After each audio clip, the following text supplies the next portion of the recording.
Parties تھی ان کے لیے کہ کیا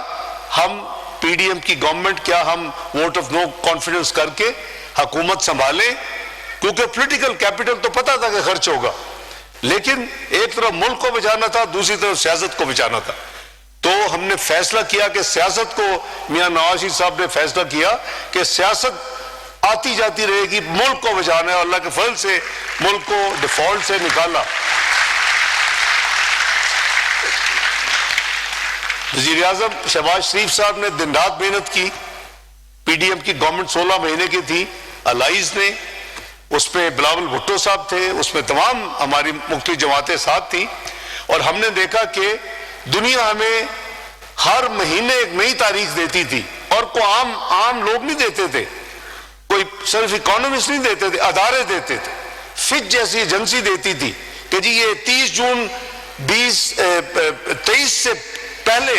یہ ڈیفالٹ کر جائے گا۔ شاید انٹرنیشنل کانسپریسیز ایسی تھیں، اور شاید کچھ قوتیں دیکھنا چاہتی تھی پاکستان، ان کو آج بھی نہیں بھاتا ایک ایٹمی قوت، ایک میزائلی قوت، تو شاید وہ دیکھنا چاہتی تھی کہ یہ بھی سری لنکا بنے، یہ بھی یہاں بھی دست و گریباں ہوں، یہاں بھی پھر ہم آپ آگے ڈکٹیٹ کریں کہ کیا ہونا ہے۔ لیکن یہ ملک جو ہے لا الہ الا اللہ محمد رسول اللہ صلی اللہ علیہ وسلم کے نام پہ بنا ہے، میرا ایمان ہے کہ اس کو کوئی آنچ نہیں آ سکتی، انشاءاللہ یہ تا قیامت قائم و دائم رہے گا۔ تو آج آپ نے دیکھا کہ 2024 میں اللہ تعالیٰ نے میاں محمد شہباز شریف صاحب کو دوبارہ وزارت عظمیٰ کی ذمہ داری سونپی، اور ہم الائز کے ساتھ پوری طرح ان کی جو کوشش تھی وہ معیشت کو دوبارہ اسی طرح ابھارنے کی، اس کو واپس اس کو جو مہنگائی ہے اس کو کم کرنے کی، قریباً 5% پہ آ چکی ہے 33% سے، اپنے ریزروز کو بڑھانے کی، وہ بھی 20 ارب کے قریب ڈالر پہنچ چکے ہیں، اپنی گروتھ کو بہتر کرنے کی، اور قوم کی خدمت کے لیے ترقی کے پروگرام بنانے کی۔ یہ بیان 2017-18 کا جو بجٹ تھا اس میں پہلی دفعہ 1 ٹریلین ترقیاتی کاموں کے لیے بجٹ رکھا گیا، 1001 بلین، اور یہ اب دوسری دفعہ اس سال کا جو بجٹ ہے وہ 1001 بلین کے اوپر رکھا گیا اللہ کے فضل و کرم سے۔ تو وزیر اعظم کی سوچ، ان کی کوشش، ان کی محنت صرف اور صرف اس لیے ہے کام کام اور کام، اور پاکستان کو اس جگہ پہ لے کے جانا جہاں اس کا مقام بنتا ہے اللہ کے فضل و کرم سے۔ جہاں تک سفارتی معاملات تھے، آپ نے دیکھا کہ 2-3 سال پہلے نہ کوئی پاکستان کی طرف آتا تھا، نہ پاکستان کسی طرف کوئی پاکستان کو دعوت دیتا تھا، نہ پاکستان کسی جگہ پہ ریلیونٹ، اور دنیا کہہ رہی تھی کہ پاکستان ڈپلومیٹکلی سفارتی طور پہ تنہائی کا شکار ہو چکا ہے، پاکستان ڈپلومیٹکلی آئسولیٹ ہو چکا ہے۔ آج اللہ تعالیٰ کے فضل و کرم سے پچھلے 1.5 سال کے قلیل عرصہ میں، سب سے پہلے 2012 میں ہم 7ویں دفعہ سلامتی کونسل کی ہمیں ممبرشپ ملی، 2 سال کی جو الیکٹ ہوتے ہیں ممبرز، اور ہم 1 ووٹ سے اس وقت ہم نے وہ الیکشن جیتا، 1 ووٹ سے 2012۔ اس دفعہ ہم نے اللہ کے فضل و کرم سے 182 ورسز 5 ووٹوں سے پاکستان سلامتی کونسل کی نشست جیتی۔ 1997 کے بعد پہلی دفعہ اسی کنونشن سینٹر میں یہ سی ڈی اے اپنا چیئرمین اور چیف کمشنر بیٹھے ہوئے ہیں، ان کو دن رات لگایا اس کو تیار کرنے کے لیے کہ بھائی اگر ہم نے 1997 کے بعد ایک ایس سی او کی جو کہ شنگھائی کارپوریشن کی ہیڈز آف گورنمنٹ کی میٹنگ کرنی ہے تو سرینا میں تو کرنا مناسب نہیں ہے، پاکستان کے پاس یہ بہترین جگہ ہے، تو اس کو اس وقت پہ تیار کیا گیا، اور ایس سی او کی ہیڈز آف گورنمنٹ 1997 کے بعد اتنا بڑا اکٹھ پچھلے سال اکتوبر 2024 میں پاکستان میں ہوا، تو یہ پاکستان اب وہ تنہائی والے دن گزر چکے۔ اس کے بعد قریباً ویمن اینڈ گرلز ایجوکیشن کے لیے 40 ممالک کے وزرائے تعلیم اسی ہال میں بیٹھ کے میٹنگز ہوئی، اور دنیا نے دیکھا کہ پاکستان اب کس رخ اپنا چل رہا ہے۔ اسی دوران جب کہ ہم معیشت پہ توجہ دے رہے تھے، ہم اپنی پوری کوشش تھی کہ پاکستان کو تیزی سے آگے لے کے جائیں، لیکن دشمن نے پھر پہلگام کا ڈرامہ رچایا اور پورا ملبہ جو ہے پاکستان پر ڈال دیا۔ ہم نے دیکھا کہ بہادر افواج نے اور بہادر قوم نے میاں شہباز شریف صاحب کی قیادت میں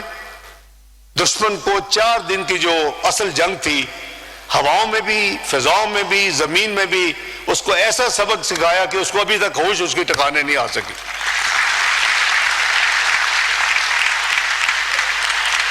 کیونکہ ہماری بہادر افواج نے اور اس کی لیڈرشپ نے، chairman joint chief, field marshal, chief of army staff, air chief, naval chief, ان سب نے میاں شہباز شریف صاحب کی قیادت میں دن رات کنسلٹیشن سے جو حکمت عملی تیار کی، ابھی تک بھارت کو سمجھ نہیں آئی کہ ان کے ساتھ کیا ہوا۔ وہ ابھی تک وہ بکھلائے ہوئے ہیں، کبھی کوئی سٹیٹمنٹ دیتے ہیں، کبھی کوئی سٹیٹمنٹ دیتے ہیں۔ تو بات یہ ہے کہ سفارتکاری میں اللہ کے فضل و کرم سے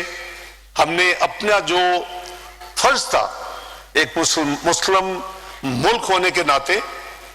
اگر ایران پہ حملہ ہوا تو ہم نے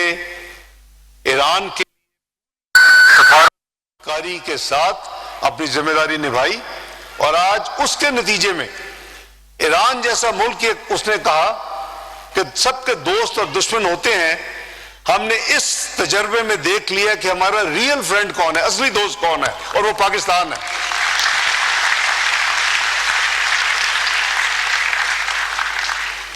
اور یہ ہمارا فرض ہے، یہ ہمارا ایمان ہے۔ نبی اکرم صلی اللہ علیہ وسلم نے فرمایا کہ امت جو ہے وہ ایک جسم کی طرح ہے، پوری امت، صرف پاکستان نہیں یا ایران پاکستان نہیں، پوری امت۔ اور کسی بھی جسم کے حصے میں اگر تکلیف ہو تو پورے جسم کو تکلیف ہونی چاہیے۔ اسی جذبے کے تحت ہماری حکومت غزہ میں بھی اپنی بھرپور، پی ڈی ایم کی گورنمنٹ میں بھی، اور اس دوران بھی اپنا پوری طرح فرض ادا کر رہی ہے۔ ہم نے ہر فورم پہ آواز اٹھائی، وزیر اعظم شہباز شریف صاحب نے کھل کے اسرائیل کا نام لے کے اس کی مذمت کی، اور جو سفارتی ہمارے جتنے معاملات ہیں، ابھی پاکستان کو اللہ تعالیٰ کے فضل و کرم سے جولائی کے مہینے میں صدارت ملی سلامتی کونسل کی، جس کے لیے میں وہاں 3 دن میں نے صدارت کی پاکستان کی طرف سے، اور اس میں ایک دن جو تھا وہ صرف فلسطین کے لیے ہم نے مخصوص کیا، اور اس کے اوپر ساری دنیا نے دیکھا کہ ہم نے اپنی ذمہ داری جو ہے نبھائی۔ تو بات یہ ہے کہ پاکستان اللہ تعالیٰ کے فضل و کرم سے اس کا بہت زیادہ پوٹینشل ہے، اس میں بہت ریزیلینس ہے۔ وہ لوگ کچھ ہیں وہ جو افواہیں پھیلاتے رہتے ہیں، وہ میں جب پی ڈی ایم کی گورنمنٹ میں پچھلی دفعہ فائنانس منسٹر تھا، 23 کا بجٹ بنا رہا تھا، تو میری عادت ہے میں جو ہمارے چیمبرز کے لوگ ہیں ان کو میں انوائٹ کرتا ہوں، وہ آتے تھے بڑے مایوس ہو کے، بس جی ہم تو سوچ رہے ہیں بزنس بیچ دیں اور بس ملک سے باہر چلے جائیں۔ میں کہا کیا مسئلہ ہے؟ جی ڈیٹ ٹریپ کنٹری ہے، اور پڑھ لیا بس جو ہمارے اینٹی ہیں جو پھیلاتے ہیں ایسی چیزیں۔ میں کہا کیا ڈیٹ ہے، کتنا قرضہ ہے؟ کہتے جی 130 ارب ڈالر ہے۔ تو میں کہا تمہیں پتہ ہے کہ پاکستان کو اللہ تعالیٰ نے 6,000 سے 10,000 ارب ڈالر کے اللہ تعالیٰ نے خزانے رکھے ہوئے زمین، پاکستان کے زمین کے اندر۔ ہمارا ریئر ارتھ مٹیریل ہے، ہمارا لیتھینیم ہے، ہمارا ہائیڈرو کاربن ہے۔ پاکستان لائکلی ٹو بی، ایک اسٹڈی کے مطابق دنیا کا 4تھا بڑا گیس آف شور، سمندر کے اندر جو ہمارا حصہ ہے، سمندر کے اندر ہماری باؤنڈریز ہیں، اس کے اندر گیس کے ریزروز ہیں۔ تو یہ اب سٹیم لائن کرنے کے لیے دن رات میاں محمد شہباز شریف صاحب کی قیادت میں یہ حکومت پوری کوشش کر رہی ہے۔ اللہ تعالیٰ آپ دعا بھی کریں، اور انشاءاللہ مجھے یقین کامل ہے کہ وہ وقت دور نہیں جب پاکستان کمیٹی آف نیشن میں اپنا وہ مقام حاصل کرے گا جس کو وہ ڈیزرو کرتا ہے انشاءاللہ۔ تو اللہ تعالیٰ آپ سب کا حامی و ناصر ہو، اور آپ اس مبارک دن ایک دفعہ پھر دلی مبارکباد، اور اللہ تعالیٰ پاکستان کو تا قیامت انشاءاللہ قائم دائم رکھے، اور اس کی ترقی اور خوشحالی